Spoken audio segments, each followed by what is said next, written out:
La Edad Dorada, un término acuñado por Mark Twain para describir el vertiginoso auge económico que se vivió en los Estados Unidos entre la Guerra Civil y el cambio de siglo. Pero Twain sabía que esa Edad Dorada era solo una fina capa brillante que disimulaba una realidad mucho más sombría. La prosperidad que se mostraba a la luz del día escondía la pobreza extrema, la tragedia humana y la corrupción desenfrenada. En ese tiempo, unos pocos se enriquecían a un ritmo acelerado, amontonando fortunas impensables, pudiendo perderlas al día siguiente. Los magnates del petróleo y los ferrocarriles construían mansiones fastuosas y casaban a sus hijas con nobles ingleses, mientras millones de inmigrantes recién llegados y antiguos esclavos vivían en la más absoluta miseria, apiñados en los barrios más pobres de las crecientes urbes. A finales del siglo XIX, Estados Unidos se había convertido en el país con el ingreso per cápita más alto y el mayor volumen de producción industrial del planeta. La alta sociedad estadounidense, con su carácter democrático, aceptaba a todos aquellos que pudieran demostrar tener dinero, sin importar el origen de su fortuna, eclipsando el viejo esplendor de la Europa desgastada. Y en el centro de esta deslumbrante pero frágil magnificencia, se encontraba una figura tan peculiar como enigmática, la bruja de Wall Street. Hetty Green, una mujer implacable, sentada sobre montones de dinero, con el récord de la tacaña más grande de la historia. La mujer más incomprendida de su tiempo. Henrietta Howland Robinson, conocida como Hetty, nació en 1834 en New Bedford, Massachusetts, en el seno de una de las familias balleneras más poderosas de la ciudad. En la mitad del siglo XIX, cuando la caza de ballenas estaba en su apogeo, New Bedford se convirtió en la ciudad más rica del mundo en cuanto a ingresos per cápita. ¿Cuál era la fuente de esa riqueza? El aceite de ballena, en ese entonces indispensable para la industria, se utilizaba para lubricar maquinaria, para hacer jabón, para procesar cuero y, por supuesto, para iluminar con lámparas de aceite. Además, el balén o barbas de ballena, un material casi mítico, reemplazaba el plástico que estaba aún por inventarse, utilizándose para hacer corsets, peines, cepillos, paraguas y hasta de relleno para muebles y colchones. Los dueños de barcos balleneros, como su padre, acumulaban fortunas inmensas, y Hetty creció rodeada de un legado de riqueza que definiría su vida. Como era tradición entre los residentes más antiguos de New Bedford, los Robinson eran cuáqueros, miembros de la Sociedad Religiosa de los Amigos. Los cuáqueros nacieron en Inglaterra en el siglo XVII, y para describirlos de alguna manera, podríamos llamarlos cristianos radicales. Si los puritanos querían purificar la iglesia inglesa del pecado moderno y católico, los cuáqueros eran los puritanos entre los puritanos.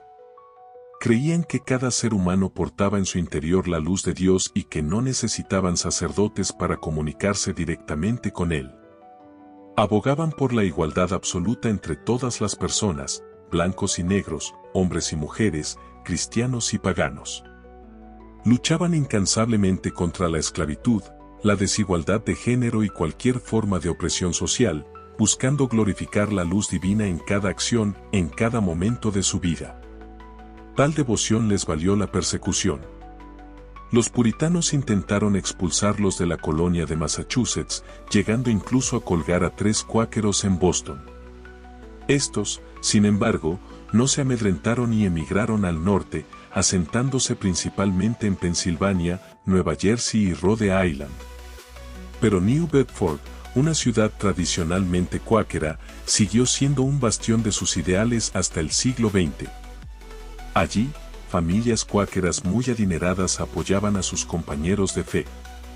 La clave del éxito económico de los cuáqueros residía en una sorprendente combinación de principios cristianos estrictos y una habilidad excepcional para acumular riqueza. Tal como ocurrió en otras partes del mundo, como en las comunidades ortodoxas de la Rusia prerrevolucionaria, los cuáqueros alcanzaron una prosperidad notable gracias a su ética de trabajo, honestidad y solidaridad. La comunidad cuáquera prosperaba porque nadie intentaba perjudicar al prójimo, al contrario, Todos estaban dispuestos a ayudarse mutuamente. El esfuerzo constante y la cooperación mutua aseguraban que todos, sin importar su estatus, se beneficiaran. A pesar de su riqueza, los cuáqueros continuaban viviendo de manera modesta, invirtiendo gran parte de su dinero en caridad y utilizando su capital en consonancia con sus principios cristianos. Así fue como, en New Bedford, la familia Robinson pudo amasar una fortuna. Desde su nacimiento, Hetty no solo supo que su padre era rico, sino que también comprendió algo fundamental: ser mujer no la hacía menos que cualquier hombre. En la comunidad cuáquera, las mujeres gozaban de los mismos derechos y responsabilidades que los hombres, y Hetty abrazó esa idea con firmeza. Para ella, el dinero no te colocaba por encima de los demás, sino que te ofrecía seguridad y confort, pero también te imponía responsabilidad y trabajo. A los 2 años, Hetty fue enviada a vivir con su abuelo materno, Gideon Howland. Allí, su vida no siguió el patrón de una joven rica y consentida. A medida que fue creciendo, comenzó a leerle las cotizaciones de las acciones y los informes comerciales a su abuelo, quien empezaba a perder la vista. Además, se encargaba de depositar el dinero que le entregaban en su cuenta bancaria personal. Cuando el padre de Hetty asumió el control de la empresa ballenera tras la muerte de su abuelo, ella no dudó en poner manos a la obra y comenzar a trabajar. A los 13 años, Hetty comenzó a involucrarse de lleno en el negocio familiar. Se encargó de llevar los libros contables y de aprender los entresijos del comercio. A menudo acompañaba a su padre a oficinas, almacenes y reuniones con comerciantes y corredores de bolsa. Por la noche, le leía las noticias financieras de los periódicos, absorbiendo cada detalle.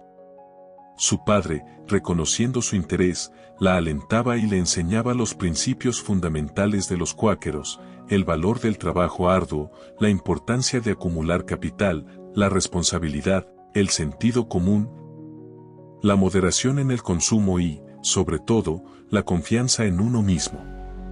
Aunque Hetty se sumergía en este mundo de negocios, no descuidaba su educación formal. Todo esto se sumaba a sus estudios y lecciones, desafiando las expectativas sociales de la época, que aún no han cambiado demasiado. Hetty no se preocupaba por su apariencia, prefería vestirse con ropa sencilla y vieja. No le interesaban los bailes ni las fiestas, ni mucho menos los pretendientes. Su madre, algo preocupada, veía cómo su hija se sentía más cómoda entre los muelles y las oficinas de barcos que en los elegantes salones de la alta sociedad. Nadie sabía muy bien qué harían con ella en cuanto al matrimonio. Cuando Hetty cumplió 20 años, sus padres decidieron enviarla a Nueva York en busca de un marido. Allí vivió con sus primos, miembros de la clase alta, y se ajustó a la moda de la época.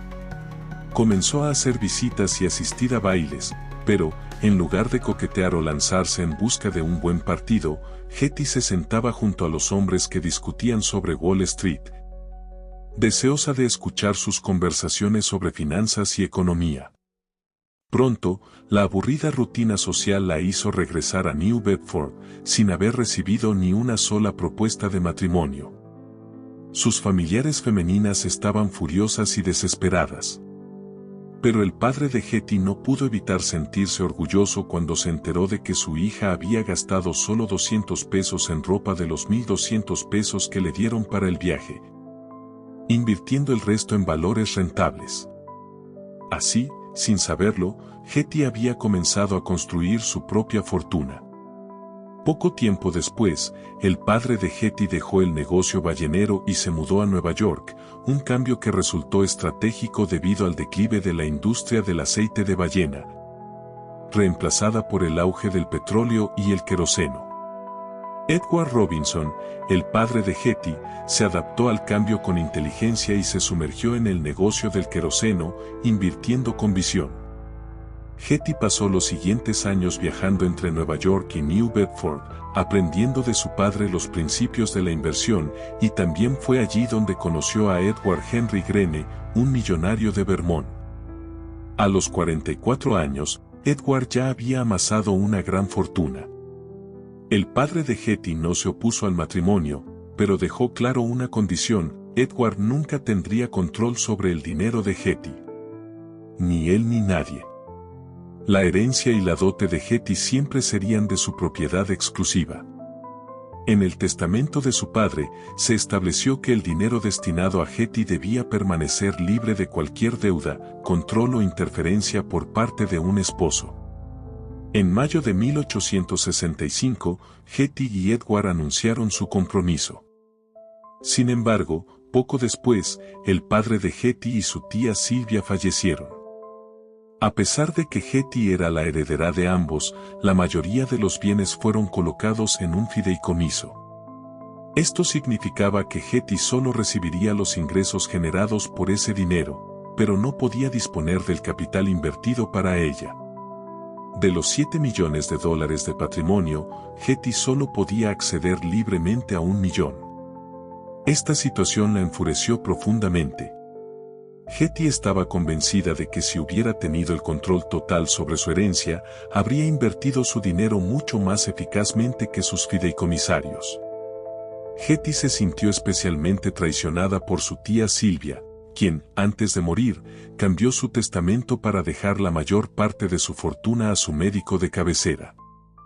Hetty no dudó en demandar al médico, pero perdió la batalla legal.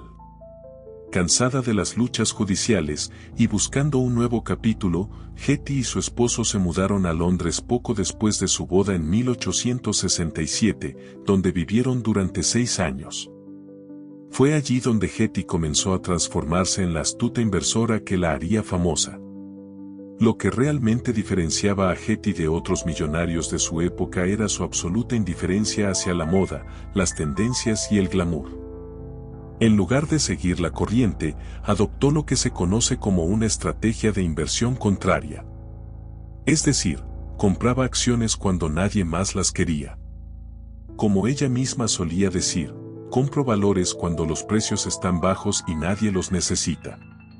Los guardo hasta que suben de precio y la gente comienza a arrancarlos de mis manos. Y ese era el secreto de su éxito. En Londres, Hetty comenzó a invertir en ferrocarriles y bonos hipotecarios, un tipo de valor en el que compras parte de la deuda de la hipoteca de alguien. A medida que las personas pagaban sus hipotecas, los pagos se distribuían entre los inversionistas.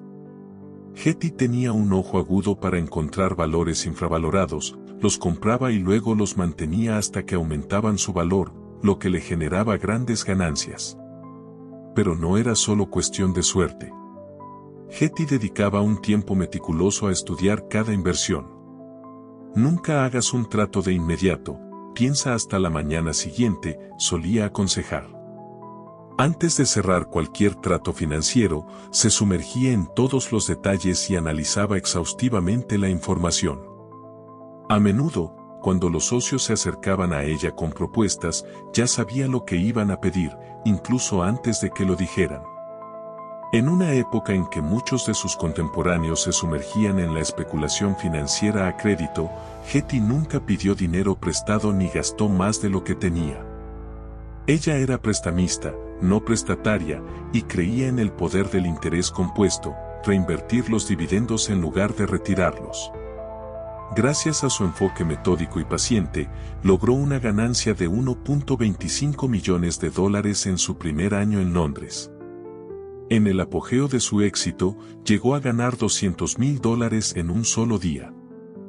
En 1873, la familia Green regresó a los Estados Unidos tras una serie de malas inversiones de su esposo Edward, quien, a diferencia de Hetty, era más propenso a tomar riesgos. Y cuando Edward acumuló una deuda de $700,000 con un banco, Hetty se vio obligada a intervenir. El banco se negó a permitirle retirar sus depósitos, alegando que su dinero estaba vinculado al de su esposo. Furiosa, Hetty pagó la deuda con su propio dinero y luego trasladó todo su capital a otro banco, transportando físicamente sus activos en 2 carretas, ya que una no bastaba para contener su fortuna. A pesar de su creciente riqueza y prestigio en los círculos financieros, Hetty Green nunca consideró necesario derrochar. No alquiló oficinas lujosas ni compró una mansión en Manhattan, como otros millonarios. Mantenía su negocio desde un sencillo escritorio en su banco favorito y vivía en apartamentos modestos, casas de huéspedes o hoteles baratos.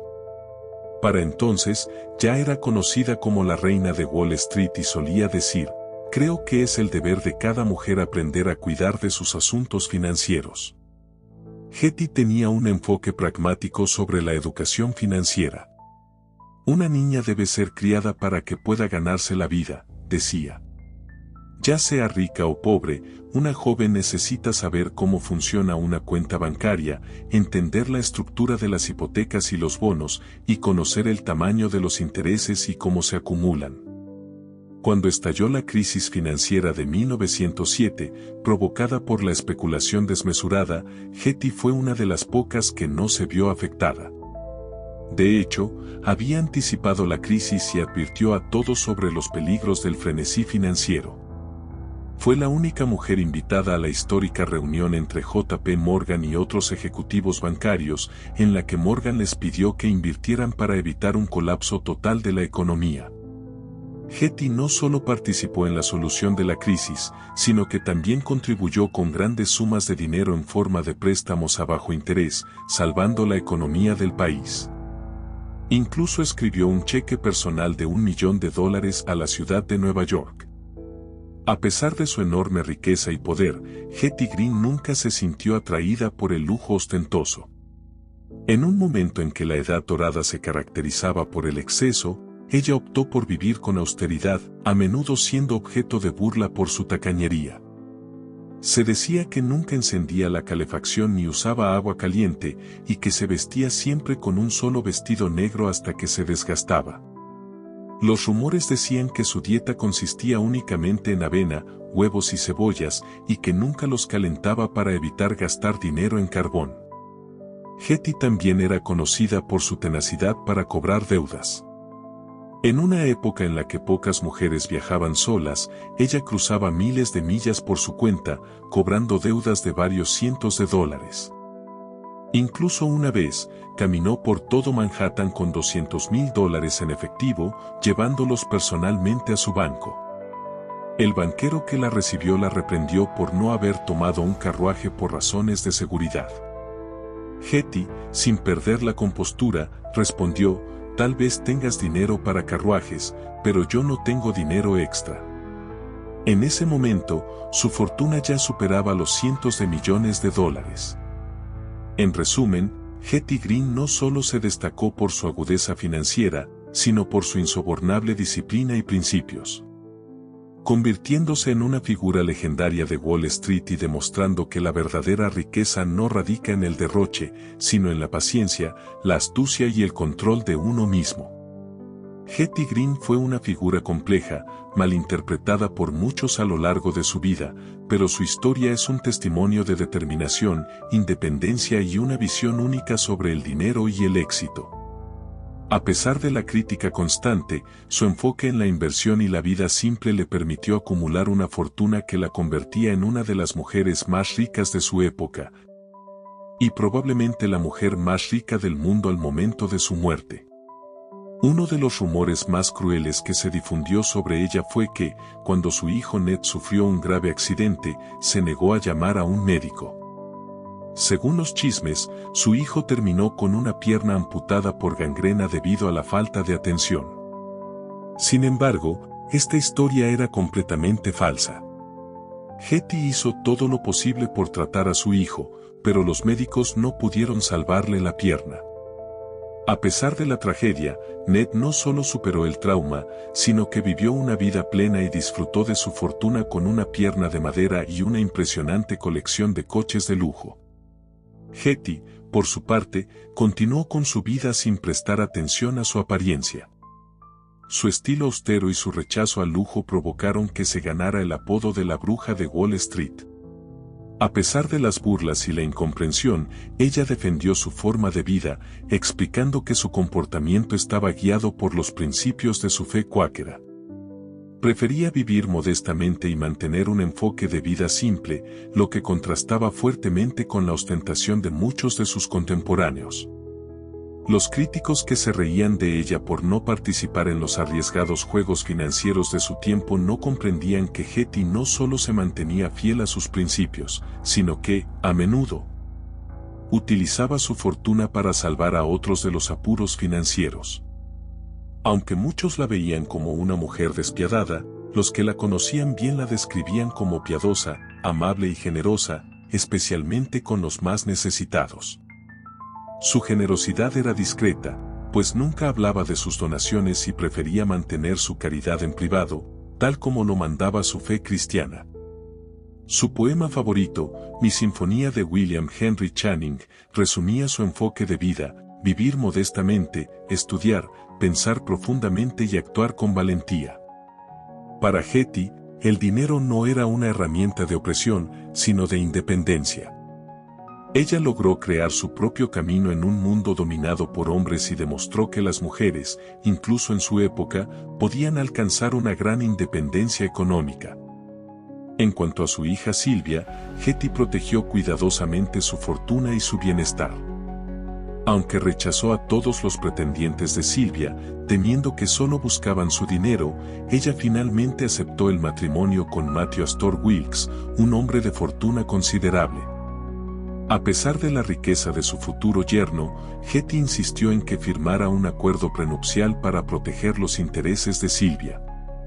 Aunque Sylvia murió sin hijos, el testamento de Hetty, que dejaba una fortuna de cientos de millones de dólares, aseguró que su legado financiero continuara. Hetty Green no solo fue una mujer de negocios formidable, sino también una filántropa discreta y una mujer de principios firmes. Su vida fue un ejemplo de cómo la independencia financiera no solo te da libertad, sino que también te permite tomar decisiones difíciles, mantener tu integridad y ayudar a los demás en momentos de necesidad. Tras su muerte en 1916, el New York Times la recordó con respeto, reconociendo la curiosidad y asombro que su vida provocaba. A pesar de ser vista como cruel por algunos, nunca hubo evidencia de que ella causara daño a alguien, y su legado perdura como un ejemplo de independencia y fortaleza. Hetty Green sigue siendo una de las figuras más malentendidas en el mundo de los negocios, pero su historia demuestra que la verdadera libertad proviene de la autonomía financiera.